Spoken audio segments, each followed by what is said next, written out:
Hi there, and welcome to this new video of the Moose framework for DCS World. In this video I'm going to demonstrate an exciting new addition that has been done for the Moose framework, and that is task dispatching. This task dispatching is a dynamic tasking mechanism that has been developed jointly with some Moose framework community members. And I would like to thank you for your contributions in this and your testing and your patience, especially that while developing this new functionality. Task dispatching is basically a dynamic process that creates tasks to human players based on the detection results of reconnaissance vehicles. And the detection results are dynamically sent to a command center or a headquarters that will interpret those results and will create dynamically logical tasks within a running mission that are assigned to human players active within a running mission. So when a human player accepts a task, he may have to start attacking that detected target that had been identified by the RECCE. So let's skip the boring part. I'm not going to explain extensively at this moment in time the mechanisms or the inherent process characteristics of this whole functionality. I'm going to demonstrate it to you. But before I can demonstrate it to you, I need to explain you the code and the mission outset. Okay, so let's look at the code. The first important class that has been added in the tasking framework is what we call a command center. And a command center is nothing more than a group that is given a name that will be used to create the command center. So the command center is a live group of units within your mission, and the command center gets a logical name. In this example, Lima. Okay, we set up a scoring object, and the scoring object is used within another exciting class within the tasking framework, and that's called a mission. And a mission is basically a logical definition of what those human players need to do within the mission and achieve a goal, right, that has been outset for them. The mission is orchestrated by the command center that has been defined. You give the mission a name, in this case Overlord. You give it a level of importance, which is a free-form text field, and you give a mission briefing, which will be displayed when a player joins that mission. And of course, a mission is for a certain coalition, in this example the Red Side Coalition. Another nice detail is I'm adding the scoring object to that mission, so any scoring that will be done within the mission will be accounted for, extra for those players. The next exciting class that has been added within the tasking framework is actually a set of classes, and these set of classes are executing detections based on a set of forward air controllers, and the set is defined like this. So you need to use the set group. You filter the set based on your own choices, and the filter is dynamically maintained. So filter start will populate within the fact set those groups that have those characteristics. If groups are being born or if new groups are being created, then that group will be added to the set. If groups will be killed or destroyed, then those groups will be removed from the set. So in this example, as I explained you, the detection classes will detect objects of the enemy using the RECCE units here in the set, and the detection classes are basically a multitude of classes. I'm going to show you what these detection classes are at the moment. So you do like this, you control space, and then you see here types, units, and areas. There's a detection manager, but that's a super class and a reporting class that I'm not going into detail in this demonstration. So we're using the detection units class. And when you look at the detection units class, what it's going to do is every unit that has been detected within your mission will be added to the results set. And there's no grouping. So there's a group created for each unit that has been detected. And this is the most simple form of detection that is currently within the Moose framework. In further videos, I'm going to demonstrate you the other detection capabilities currently developed for the Moose framework, but let's keep it simple for the moment.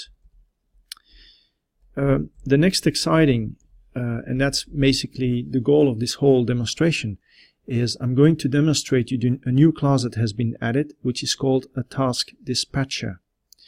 Multiple task dispatchers will be created for the Moose framework depending on the scope of the task dispatching. And in this example, the task dispatching will be dispatching tasks for air-to-ground tasks. So how is this working? Well, basically, for the mission that has been outlined, the mission will be run by human players that can join that mission, and that's going to be a set of groups, right, that are attacking the enemy. In this case, it's going to be red groups which have the prefix attack that can join those missions, that mission. And the detection results is the third important parameter, which is basically the report of the detections given to the task dispatcher. So the task dispatcher will look at what were the results of the units being detected and will create dynamically tasks. Then there's some further fine-tuning here with goals, and you'll see a whole lot of complex things coming up, but I think this is too complicated for this demonstration session. So basically, in a summary, what you have is a task dispatcher object being set up that is running for a mission that is having clients defined within attack groups that human players can join, and the task dispatching is creating dynamically tasks for the detection results done by FAC areas, which is using the method detection units to detect new targets. Okay, now I've created this demonstration mission.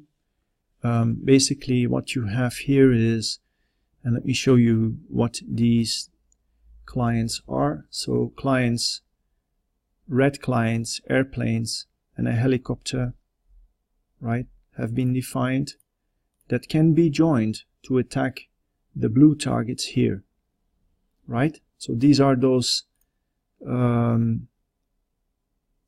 attack groups here that had been defined, the set. Okay, remember the prefix attack. Okay, the next one is the targets that can be detected by the RECCE units. So what are the RECCE units? The RECCE units are red groups which have the name FAC. In this case, I'm having FAC 5, right? FAC 3, and so on.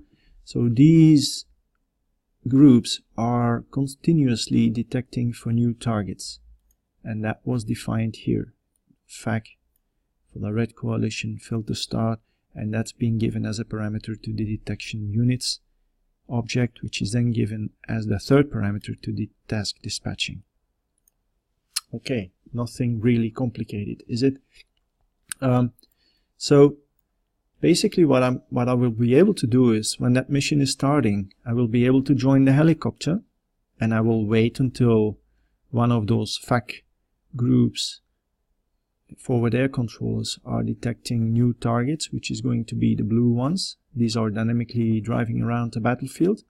I can depart. I can accept a task that has been outset by one of these forward air controllers, and I can engage the enemy.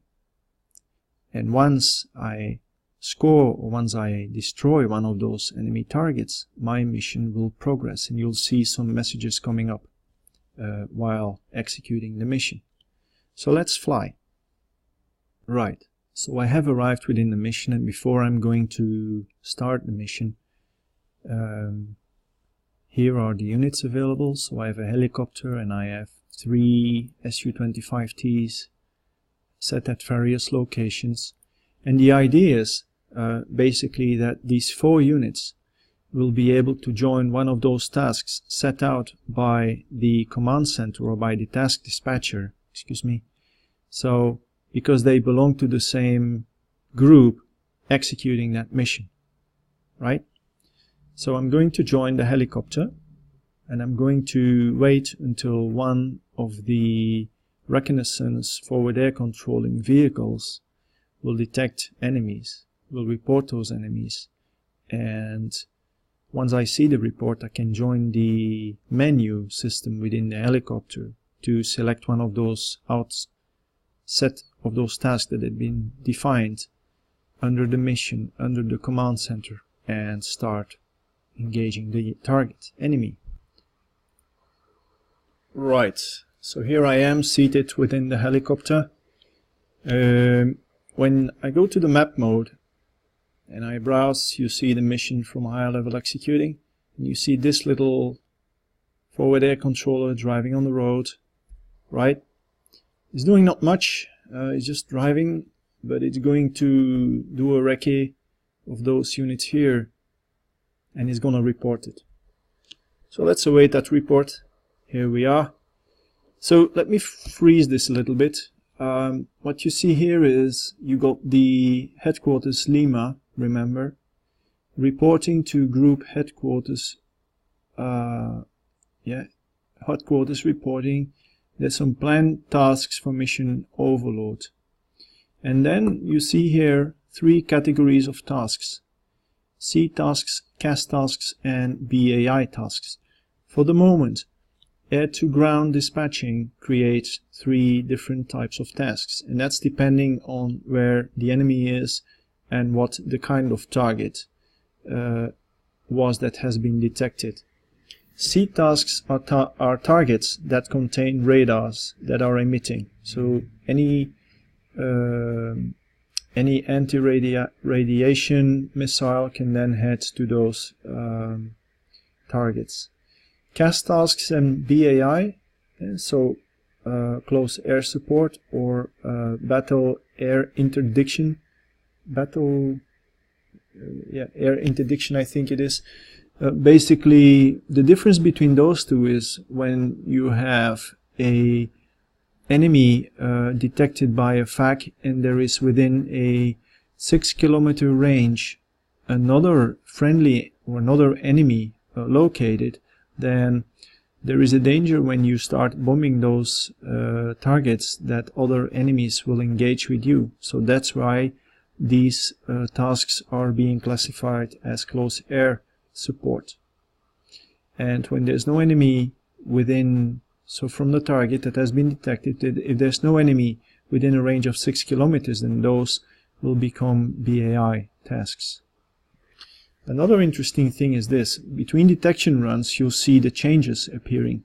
So this is the first detection run, and the changes are that the headquarters will report that a new target has been detected, 1 Vulcan, 1 linebacker, and so on and so on. The next detection run, you see that these enemies are still being detected, but that there are no changes anymore. And let me speed it up a bit so that you can see that. Here you are. So now the changes are not anymore reported, though the tasks that are available to engage upon are still being reported. In the helicopter that I'm currently in, I am not engaged in any task yet, and as a result I receive those reports. But once I start engaging one of those tasks that have been assigned here, then I'll get a complete other mode of operations. I will be in engaged mode, and in that point in time I will not receive those reports anymore, and I will be able to execute my task. I will receive other messages from that moment on. So let's select one of those tasks being outlined here, maybe a CAS 004, like an M113 seems to be very interesting. Also notice that the distance is being reported from the FAC that had detected that target. So here I have maybe a Vulcan, that's going to be kind of a killer. By the way, for demonstration sessions I've put the units at weapons on hold, so I don't get disturbed by any defensive countermeasures. Let us engage the M113. That could be a useful one. So how do I do that? Let me quit pause. I'm going to go to the menu, and then here in the menu you see the other menu, so I'm pressing F10. And then here is something interesting. The tasks are being ordered by command center and then by mission. So a command center can orchestrate multiple missions. In this example is only one mission, so I have to select Overlord, and then it says I have CAS tasks. So here is a submenu created dynamically, CAS, and here are my tasks. Right? So now I'm going to select F4, number 4. Right. So now I am assigned to the task, and you see all these messages being pop up. Let me get back to it. I'm going to switch that off because that is really confusing. That was for debugging mode that I added those. I'm going to switch them off, and I'll get back to you in a minute. Okay? Alright, I'm back. I've switched off those tasks. Now, one of the things you'll see as well is when you check the menu of your helicopter and there's nothing detected, you'll see nothing, right? So let's await detection. Here you go. And I press menu. Now you see, oh, a command center has been added. So you see the other menu appearing and then a command center here. Overlord, CAS, and I'm going to select number 4. Right, so now you see the messages appearing. And what you see is, the first message is, you as unit 104, which is me, killer, that's the name of the single player that has been added. My real name is Fan, by the way. So you'll see that I am assigned to the task CAS 004. The next message is, and this is also important because you as a player are not flying alone within that mission, and DCS is set up as follows: that when you are a human player joining a slot, an airplane, then a maximum of 4 units can be set up, and you can join that group of 4 units. So basically, you as a player are participating within a group, and the group is attack in this case. So other players will receive a message saying that CAS 004, and I need to, oh no, that should be my name, killer, has been assigned to your group, and I will fix that in a sequence update. This is an important bug. Okay, the next one is the next message, again sent to you, so your group will, with assigned CAS task, has 1 M113 target left to be destroyed. So what happens is, you as a player joined a CAS task, and the headquarters will report to you how many targets you have left to be destroyed.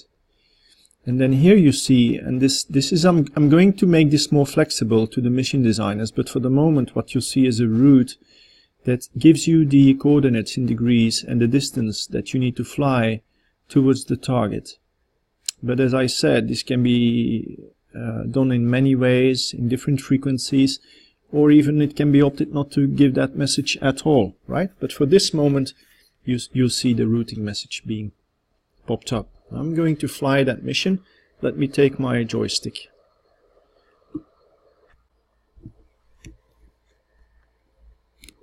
Okay, so here I am. I'm not an excellent pilot, but I think good enough for this demo mission here. So it tells me to fly to heading 284.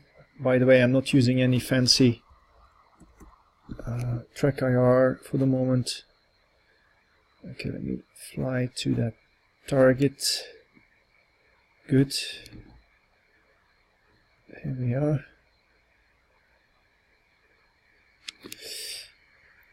Okay. So you see the routing messages appearing on a regular basis, and when you see when you go to the menu overlord, you see a task status where you can see the status of the task and how many players are engaged. For the moment, just me, but you should be able to engage multiple players on the same task, especially when there's a larger amount of units, like a detection in areas or a detection with multiple types, or you need to seed first and then attack the target, etc., etc. Multiple players can be enjoyed, and it's up to the mission designer really to define what needs to be done there. So where are we? Let me see.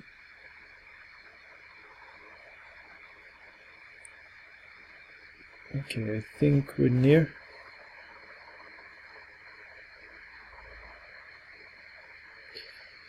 Where are they?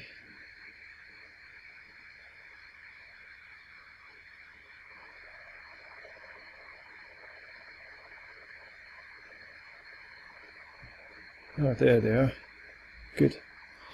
Okay, so I think the first one is the M113. There we go, I hit them. See that? Player killer hit an enemy target vehicle M113 one time, score 1, score total 1. The scoring is determined dynamically, and M113 is not a real threat to any human, so it gets a low score. But if you would attack a ship and kill it, you would get a higher score. Now, hitting is one, but then killing is another. So now the M113 is being killed. So it says all tanks and APCs, which is what an M113 is about. I get 2 points, give me a total of 3 points. Group attack, CAS 1004 is successful, good job. So the task has been finished. And well, that's great. Okay, so that was fun. As a summary, I'm going to walk you through this small presentation, 5 slides, that explain what really happened within the mission, and then you'll see immediately the potential of this once we extend this. So, as a step 1, you got multiple forward air controllers detecting multiple targets, and in this case I've taken as an example detection areas, which is a more complicated detection method, because the detection areas will group detected enemy targets in a zone, which is a radius, a circle, and will identify a center unit as the zone center. So it will detect, in this example, 3 areas. 3 units will be identified as the center of the zones, and it will construct them. So 2 forward air controllers, 2 RECCEs. R1 detects A and B. A is the center, B is the peripheral, and RECCE 2 detects area 2 and 3, which each respectively C and D as the center unit. You've got 2 attack helicopters available here, H1 and H2, which are airborne awaiting for orders. Humans, by the way. Yeah. So when a detection run has happened, as part of the task dispatching, they will report the detected units to a headquarters. So it says, I have detected area 1, where I have a unit A and a unit B, and the RECCE 2 will say I've detected area 2 and 3 with center unit C and D. So the headquarters will, or the command center will receive those and will create tasks. How? As I explained, C tasks when there are radar targets, emitting radar signals, a CAS or a BAI, or a CAS when there is a friendly enemy unit within a range of 6 kilometers of the detected target, and otherwise it will be a BAI. those will be presented as menu options to the players. The players can select one of those, and once they select, they will engage those targets that they have selected and will become assigned. So that's basically what was demonstrated. It's a framework, it's not a script. You can just, it's a framework. That means the scripting that's in place will allow you to actually, you know, write anything in there, like this stuff here, tailor it with events that are being fired and so on and so on. But for this I will have to go into further videos and explain how these mechanisms are working in detail. So I hope you enjoyed this little demonstration, and I hope you see the potential of what has been shown. A lot of work has been put into it, and I really hope that you stay tuned, and I really hope I can release this functionality very soon so that you can start using it and enjoy the flexibility and all the possibilities within this framework. So see you next time on the next video. Bye bye.